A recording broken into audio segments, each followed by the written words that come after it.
A True Martial World, Bab 180, Judul, Peringkat Rune Naga. Sederhana, menghadapi pertanyaan para wanita muda tentang bagaimana ia menemukan rumput meteorit, Yiyun memberikan tatapan acuh tak acuh seolah-olah itu bukan masalah sama sekali.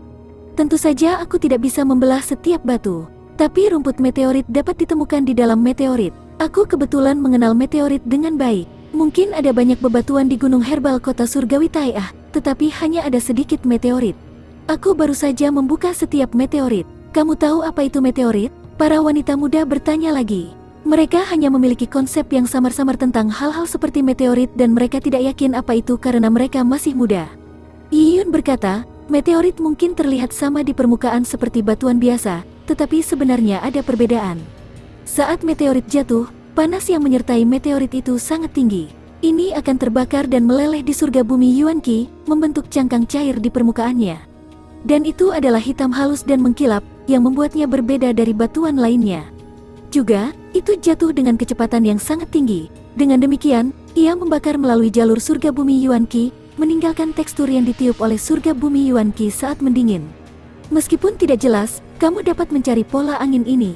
Yiyun mulai berbicara secara acak. Dia datang dengan cerita acak yang tidak sepenuhnya jelas. Berdasarkan pengetahuan yang dia miliki tentang meteorit di kehidupan masa lalunya ditambah dengan imajinasinya sendiri, itu terdengar luar biasa. Namun, menvalidasi cerita tersebut tidaklah mudah. Meteorit yang membedakan seperti menilai giok. Itu bukanlah sesuatu yang bisa dipelajari seseorang setelah mendengar beberapa kata. Setiap meteorit berbeda. Ciri-ciri yang dia sebutkan dapat ditemukan di beberapa jenis meteorit, jadi dia tidak benar-benar mengatakan omong kosong. Bahkan jika seseorang membuktikan bahwa dia berbicara omong kosong di masa depan, tidak ada aturan yang melarang berbicara omong kosong. Selalu ada persaingan di antara para jenius di kota Tai'ah Divine, karenanya, orang lain akan berpikir dia mengarang omong kosong sehingga dia tidak akan berbagi rahasianya dengan orang lain. Benar saja, Zhao Qingcheng dan teman-temannya mempercayainya. Bahkan Wang tidak bisa menemukan kesalahan dengan kata-kata Yiyun. Karena perkataan Yiyun masuk akal, dan sebagai seorang kultivator, Wang tidak akan melakukan penelitian apapun tentang meteorit. Saudara Yiyun benar-benar hebat. Kamu bahkan bisa menemukan meteorit di antara semua batu itu. Gadis berusia 13 tahun itu sedang menatap Yiyun dengan kilau di matanya. Dia ingin menemani Yiyun saat dia memetik tumbuhan. Namun, menurut aturan kota surgawi Tai'ah, para kultivator harus sendirian saat memetik tumbuhan. Itu untuk mencegah mereka bertukar ramuan secara pribadi. Jika tidak, dengan menggabungkan ramuan senilai 20-30 orang menjadi satu orang, seseorang dapat dengan mudah memecahkan rekor. Yiyun mulai mengambil semua jenis tumbuhan. Setelah menghitung masing-masing dan mengeringkan ramuan peringkat kuning tingkat rendah, Wang dengan cepat menghitung panen Yiyun yang sebenarnya. 208 rune sisik naga. 208, beberapa gadis di belakang Yiyun menarik napas dingin. Meski sudah menebak-nebak di dalam hati, saat nomor tersebut keluar, mereka masih kaget. Itu terlalu konyol. Mereka telah dengan susah payah memetik tanaman obat selama ini hanya untuk membayar pinjaman bank. Dan pinjaman itu hanya 200 rune sisik naga. Jumlah rune sisik naga yang dipinjam mereka berempat diperoleh oleh Yiyun dalam sehari. Itu benar-benar perbandingan yang menjengkelkan. Keberuntunganmu pasti tidak buruk. Mungkin kamu punya keahlian. Setelah menyimpan ramuan Yiyun, Wang menggunakan matanya yang ramping untuk menilai Yiyun. Tidak heran kamu bertanya banyak tentang memecahkan rekor. Sepertinya kamu cukup percaya diri. Baiklah, bawa token kamu ke sini. Kembali ketika Yiyun memasuki kediamannya, Botakin telah memberinya token. Bagian depan token itu dipenuhi dengan prasasti dan di belakangnya ada kata-kata hutan belantara surgawi. Setiap token bertuliskan 10 rune sisik naga di awal. Token Yiyun tidak berbeda. Setelah mengambil alih token darinya, Wang menggunakan rohnya untuk membekas di dalam. Setelah beberapa detik, beberapa rune berkilau kemasan bertitik tebal terbang dari tokennya ke token Yiyun. Itu seperti sekelompok lebah emas kecil. Zhao Qingcheng dan rekan-rekannya melihat ke pinggir. Tanda emas itu membuat mereka iri. Setelah token Yiyun menyerap semua rune sisik naga, beberapa garis emas muncul di permukaan. Mereka seperti sisik naga dan sangat indah. Terima kasih, Yiyun menyeringai, mengambil kembali tokennya. Pada tingkat ini, dalam waktu sekitar 4-5 hari, dia akan dapat mengumpulkan rune sisik naga yang cukup untuk memasuki Wilderness Divine Hall. Ini, adik kecil Yiyun. Saat Yiyun bersiap untuk meninggalkan kantor, Zhao Qingcheng memanggil Yiyun dengan wajah memerah. Oh, apa masalahnya? Yiyun memandang Zhao Qingcheng dan dari caranya ingin mengatakan sesuatu, Yiyun menebak tentang apa itu. Tentang ini, Kamu ingin meminjam rune? Yiyun memukul paku di kepala, membuat Zhao Qingcheng sangat canggung. Bagaimanapun, dia tidak akrab dengan Yiyun, jadi tidak mudah untuk minta meminjam rune sisik naga. Di kota surgawi Tai'ah, pinjaman antar kultivator tidak dilindungi oleh pejabat kota surgawi. Tidak ada syarat kondisi atau apapun. Singkatnya, kota surgawi tidak mendukung peminjaman rune sisik naga di antara para kultivator. Apa yang didukung oleh Tai'ah Divine City adalah perdagangan yang adil dan pertarungan judi. Jika seseorang ingin kembali, mereka harus membuktikan kekuatan mereka. Tidak ada yang namanya menuai tanpa menabur. Untuk meminjam rune sisik naga, seseorang harus meminjam dari bank. Dengan tingkat bunga 12-15%, sangat sedikit orang yang berani mengambil pinjaman, karena mudah terjerumus ke dalam jurang hutang. Adapun pinjaman pribadi antara kultivator, kota surgawi tidak memiliki cara untuk ikut campur. Tentu saja, seseorang harus siap jika pihak lain mungkin tidak mengembalikannya. Selain itu, tidak ada yang kaya rune sisik naga dan setiap orang harus mencubit setiap sen mereka. Meminjam dari orang lain, sulit. Tentang ini, kita hanya ingin mengembalikan pinjaman dari bank. Kita hanya perlu 30 rune sisik naga, tidak. Hanya 20 rune, bolehkah? Zhao Qingcheng berkata dengan wajah memerah dan tidak lagi memiliki pengaruh dalam kata-katanya. Kemarin, dia bertanya apakah Yiyun ingin menjadi anggota asosiasi di asosiasi Luowo.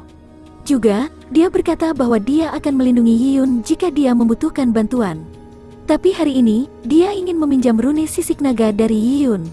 Tidak hanya dia tidak melindungi Yiyun, Yiyun akhirnya melindunginya. Setelah mengingat kata-kata yang dia ucapkan kemarin, Zhao Qingcheng merasa malu dan malu. 20, Yiyun mengerutkan alisnya. Baginya, ini bukan apa-apa. Dengan kecepatannya membuat 200 rune sisik naga aneh sehari, dia bisa memasuki Wilderness Divine Hall dalam 5 hari. Meminjamkan 20 rune sisik naga Zhao Qingcheng tidak akan mempengaruhi waktu yang dibutuhkannya untuk memasuki Wilderness Divine Hall. Karena kebetulan bertemu, Yiyun tidak berkewajiban untuk membantu Zhao Qingcheng, tetapi karena itu semudah mengangkat jari untuknya, Yiyun tidak menolaknya setelah berpikir. Mengenal orang lain di kota surgawi akan bermanfaat. Bagaimanapun, itu mungkin berguna di masa depan. Dia bertanya, Sister Zhao, aku ingin menanyakan sesuatu. Sebelumnya, dalam daftar kehormatan, aku melihat bahwa Luo Huur adalah nomor 1 di peringkat pria. Tapi peringkatnya agak jauh di peringkat surga dan bumi. Ada apa dengan peringkat pria itu? Peringkat pria adalah rune sisik naga. Jumlah rune sisik naga pada token kamu dan jumlah sumber daya yang dibeli dari kota surgawi akan digabungkan untuk membentuk peringkat. Luo Senior adalah nomor 1 dalam hal itu. Tapi Luo Senior tidak sekaya yang kamu pikirkan. Luo Senior berpenghasilan banyak, tetapi dia juga menghabiskan banyak uang. Dia sering khawatir tentang rune sisik naga. Dia adalah Master Desolate Heaven, dan dia perlu melatih skill Desolate Heaven, jadi dia membutuhkan rune sisik naga yang cukup besar. Begitu, Yiyun akhirnya mengerti. Karena kota surgawi Tai'ah mengizinkan perdagangan pribadi di antara para kultivator, sebagai Desolate Heaven Master, dia akan mendapatkan rune sisik naga dengan cepat. Tapi latihan skill Desolate Heaven sangat mahal, jadi meskipun Luo Huur adalah nomor 1 dalam daftar peringkat pria, dia tidak terlalu kaya. Harus dikatakan bahwa dengan aturan yang ditetapkan oleh kota surgawi Tai'ah, tidak ada yang bisa menjadi kaya. Rune sisik naga digunakan untuk membeli sumber daya. Ada banyak sumber daya di kota surgawi Tai'ah yang harganya sangat mahal. Tidak peduli berapa banyak rune sisik naga yang dimiliki seseorang, itu bisa dengan mudah dihabiskan. 20 rune sisik naga, aku bisa meminjamkannya padamu. Betulkah? Terima kasih banyak. Zhao Qingcheng sangat terkejut. Yiyun sangat membantunya kali ini. Rune sisik naga Yiyun dapat digunakan untuk melunasi bunga 1 bulan, yang merupakan hadiah tepat waktu. Aku akan mengembalikanmu pada tanggal 5 bulan depan. Zhao Qingcheng berkata dengan rasa terima kasih yang sangat besar. Dia meninggalkan tanda transmisi suara dengan Yiyun, memfasilitasi kontak mereka di masa depan. Baik, Yiyun mengangguk. Setelah Yiyun pergi, Zhao Qingcheng masih merasa seperti berada dalam mimpi. Adik laki-laki ini memiliki kekuatan pengamatan yang konyol. Dia tampaknya seumuran aku, wanita muda dari sebelumnya berkata tanpa daya. Dia juga berusia sekitar 12 tahun, dan secara tidak sadar dia masih merasa bahwa dia masih anak-anak. Tapi hal-hal yang dilakukan Yiyun, apakah itu sesuatu yang bisa dilakukan seorang anak? Ya, Yiyun itu suatu hari nanti akan menjadi bintang yang akan naik daun. Jika kita memiliki hubungan baik dengannya, itu mungkin dapat membantu keluarga kita. Zhao Qingcheng mulai menghitungnya. Bahkan jika tingkat kultivasi Yiyun tidak ada apa-apanya di masa depan, hanya keterampilan pengamatannya yang akan bermanfaat. Ketika para kultivator pergi ke alam mistik yang berbahaya dalam ekspedisi, perasaan dan pengamatan yang tajam dapat menyelamatkan nyawa. Berpesta dengan orang-orang semacam ini adalah masalah yang meyakinkan. A True Martial World, Bab 181. Judul, Memasuki Wilderness Divine Hall lagi. Yiyun memulai rutinitas harian di kota Tai'ah Divine. Setiap pagi dia akan pergi ke Gunung Ramuan. Saat dia melatih keterampilan gerakannya, dia memetik tumbuhan, lalu pada malam hari, dia akan bermeditasi. Ini perlahan-lahan menjadi kehidupan Yiyun. Karena pekerjaan Yiyun terpisah dari pekerjaan Zhou Kui dan Song Zijun, dia perlahan-lahan semakin jarang berhubungan dengan mereka. Ini diperparah oleh fakta bahwa dia pergi lebih awal dan pulang terlambat, dan tidak pernah meninggalkan rumahnya. Perlahan-lahan, banyak anggota tentara Xuanwu bergerak ke lingkaran dalam kota surgawi Tai'ah, dan mereka mulai tinggal di kamar kelas menengah. Kamar kelas menengah lebih luas dan berada di lokasi yang lebih baik. Tetapi jika seseorang membandingkan kepadatan surga bumi Yuan-Ki di kota surgawi, selain menara Dewa Pusat, tidak banyak perbedaan. Beberapa mungkin lebih kuat, tetapi tidak banyak. Tentu saja, ruangan kelas menengah memiliki formasi pengumpulan roh yang lebih berguna. Selain itu, keuntungan terbesar dari tinggal di kamar kelas menengah adalah wajah. Di antara sekian banyak pahlawan muda, mereka memiliki latar belakang tertentu. Karenanya, wajah sangat penting. Yiyun tidak bergerak, dia tinggal di sudut kota, dia senang sendirian. Adapun arai pengumpulan roh, kamarnya juga punya satu. Kamar ini telah diambil dari Zhou Kui, dan itu adalah kamar terbaik di daerah tersebut. Hari ini adalah hari kelima Yiyun memetik tumbuhan. Bahkan Song Zijun berencana bergerak. Dia datang untuk mengucapkan selamat tinggal. Yiyun, apakah kamu tidak bergerak ke distrik kelas menengah? Yiyun menggelengkan kepalanya, tidak ada perbedaan besar. Selain itu, kamarku juga merupakan kamar kelas menengah. Tidak perlu, Song Zijun berkata, mungkin begitu, tapi para kultivator di distrik kelas menengah lebih kuat. Berhubungan dengan mereka memiliki beberapa keuntungan. Misalnya, berdagang, berdiskusi, dan lainnya. Mereka akan membantu meningkatkan kekuatanmu. Itulah alasan utama di balik Song Zijun bergerak ke distrik kelas menengah. Yiyun masih menggelengkan kepalanya. Baiklah kalau begitu, Song Zijun tidak mengatakan lebih banyak. Yiyun, kamu harus segera menjadi rekan tanding. Dengan teknik gerakanmu, sangat disayangkan bagi kamu untuk tidak menjadi sparring partner. Karena lokasi pekerjaan mereka yang terpisah, Song Zijun tidak tahu situasi memetik ramuan Yiyun. Yiyun tersenyum dan tidak mengatakan lebih jauh. Aku hanya akan memetik tumbuhan untuk beberapa bulan. Aku tidak akan melanjutkannya setelah itu. Oke, baiklah. Song Zijun tidak berkata apa-apa lagi. Setelah Song Zijun pergi, Yiyun menuju ke Wilderness Divine Hall. Jika ada suatu hari Yiyun ingin mengubah tempat tinggalnya, itu tidak akan menjadi kamar kelas menengah atau atas, tetapi dia akan memindahkan tempat tinggalnya ke Menara Dewa Pusat. Distrik kelas menengah, Yiyun merasa tidak perlu tinggal di sana. Dalam 5 hari terakhir, Yiyun telah menerima jumlah tetap di atas 200 rune sisik naga sehari dari memetik ramuannya. Wanita Wang awalnya berpikir bahwa Yiyun beruntung memetik begitu banyak tumbuhan pada hari pertama dan dia sedang menunggu untuk melihat pendapatan rune sisik naga Yiyun perlahan menurun. Namun, jumlah ramuan Yiyun tidak berkurang, itu meningkat setiap hari. Akibatnya, Wang tidak bisa berkata apa-apa lagi. Mulut kotornya yang berceloteh akhirnya menutup sendiri. Yiyun ini aneh. Meskipun dengan kecepatan ini, kecil kemungkinan dia bisa memecahkan rekor Zhongyi. Yiyun adalah kultivator pemetik ramuan terbaik di kota surgawi Tai'ah selama beberapa ratus tahun terakhir. Orang yang memiliki kemampuan dihormati. Oleh karena itu, tidak peduli betapa kejamnya Wang, dia tidak lagi memperlakukan Yiyun dengan buruk. Dan hari ini, Yiyun telah mengumpulkan 1000 rune sisik naga. Dia ingin memasuki Wilderness Divine Hall. Saat itu, hari sudah gelap. Yiyun berdiri di depan Wilderness Divine Hall dan mengangkat kepalanya. Melihat Wilderness Divine Hall yang menjulang tinggi, dia dipenuhi dengan emosi. Kamar mana yang kamu inginkan? Hari ini, itu adalah orang tua yang bertugas menjaga Wilderness Divine Hall. Rambut lelaki tua ini berdiri seperti pedang. Sepasang mata hitamnya bersinar. Di sela alisnya, ada permata merah yang sangat istimewa. Permata ini membuat Yiyun melihat kedua kalinya. Dengan permata itu di sana, itu memberi lelaki tua itu rasa yang tak terlukiskan. Chimera. 2 jam, Yiyun memilih Chimera, sama dari sebelumnya. Tujuannya tidak hanya untuk menyerap energi, tetapi juga untuk mendapatkan wawasan tentang kebenaran nomologis Chimera. Setelah menyerahkan tokennya, 1000 rune emas terbang ke arah Wilderness Divine Hall. Yiyun akhirnya mendapatkan kualifikasi untuk memasuki aula Chimera sekali lagi. Dengan kilatan cahaya, Yiyun tersedot. Segera, Yiyun merasa bahwa dia berada di bawah tekanan yang kuat. Yiyun telah membuat persiapannya. Dia segera menghubungkan energi spiritualnya dengan kristal ungu dan mengedarkan Yuan Qi tubuhnya, melakukan penyucian penindasan spesies primordial. Dalam waktu singkat, Yiyun bisa merasakan energi yang sangat murni mendidih dan bangkit di dalam tubuhnya. Visi Yiyun menjadi putih lagi. Saat dia memfokuskan energi spiritualnya, banyak titik cahaya dari kepala Chimera berkumpul, akhirnya membentuk gumpalan cahaya seukuran telur merpati. Setelah melewati emas kritian, gumpalan cahaya melayang perlahan menuju Yiyun. Ada bayangan Chimera yang sangat kecil yang berjatuhan di dalam gumpalan cahaya. Yiyun membuka mulutnya dan menelan gumpalan energi. Yiyun sudah sangat akrab dengan ini dan dia merasa jauh lebih mudah daripada pertama kali. Yiyun mulai perlahan-lahan mendapatkan wawasan tentang kebenaran nomologis dari energi Chimera dan dia juga membiarkan tubuhnya menyerap semua energi. Yiyun menelan gumpalan demi gumpalan energi spesies primordial saat ia menyegelnya dalam dantiannya. Waktu segera berlalu dan batas 2 jam telah habis. Dong, bel berbunyi. Dalam 2 jam ini, Yiyun hanya fokus menelan energi. Dia tidak mencernanya sehingga tubuhnya terasa hangat. Dia tidak kembali ke kediamannya setelah dia keluar dari aula Chimera. Sebagai gantinya, dia membayar 80 rune sisik naga untuk menyewa kamar kelas tinggi di Wilderness Divine Hall untuk 1 malam. Yiyun mulai bermeditasi di tempat tidur batu di dalam ruang kultivasi ini.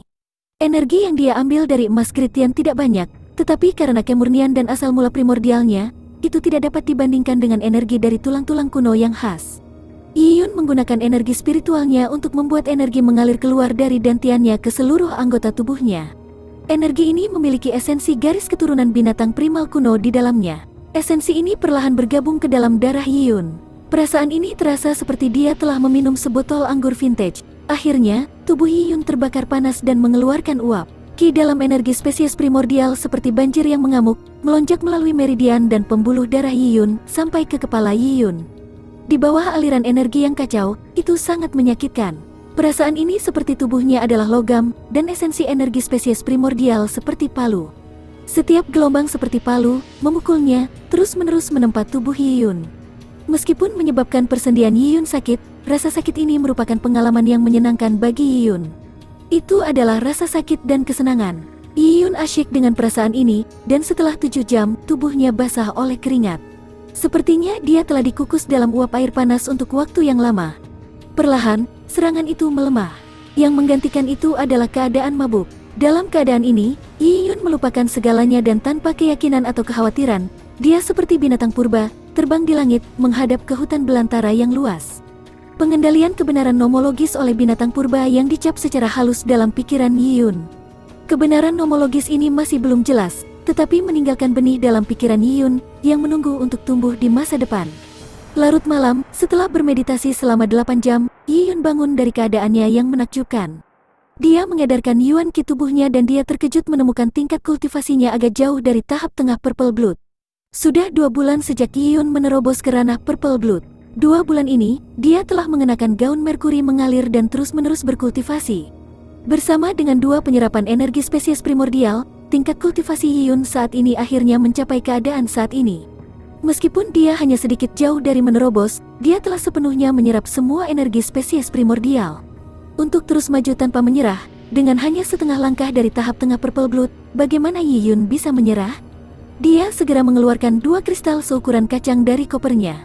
Kembali ke Kamjin Longwei, ibu kota surgawi, Yan Menglong telah berjanji untuk memberikan 2 senjata kelas atas dan 2 relik tulang kuno kepada orang yang ditempatkan pertama di bola darah logam beku. Yiyun belum menggunakan 2 relik tulang kuno sampai sekarang, dia menggunakan bahan yang paling dibutuhkan. Dengan jentikan jarinya, dia menelan 2 relik tulang kuno tanpa pikir panjang. Boom! Energi dalam relik tulang kuno meledak seperti bubuk mesiu di dalam tubuh Yiyun. Darah Yiyun mulai mendidih sekali lagi.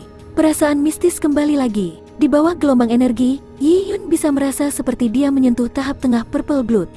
2 relik tulang kuno memberi Yuan Qi yang cukup untuk Yiyun, yang memenuhi tubuhnya dengan energi. Hancurlah untukku, Yiyun meraung bersama dengan tulangnya. Bang! Saat itu, seolah-olah ada sesuatu yang meledak. Yiyun merasa meridiannya bersih dan darahnya menjadi bergolak, yang membuatnya senang. Dia meraung panjang. Setelah itu, Yiyun yang bermeditasi tiba-tiba membuka matanya. Sudah sangat larut, tapi mata Yiyun seperti kilat di malam hari, itu mengaliri kekosongan. Yiyun Yiyun melompat dari tempat tidur batunya seperti macan tutul berburu yang gesit. Tahap menengah alam Purple Blood. Dia akhirnya mencapai tahap tengah Purple Blood. Yiyun melompat ke tengah ruang kultivasi dan ketika dia mulai menggerakkan tubuhnya, dia membentuk serangkaian bayangan. Rangkaian bayangan ini membuat tubuh Yiyun terlihat benar-benar kabur dan sepertinya tidak nyata. Kecepatan Yiyun tumbuh lebih cepat, dan perlahan, sepertinya dia terintegrasi ke dalam ruang sekitarnya.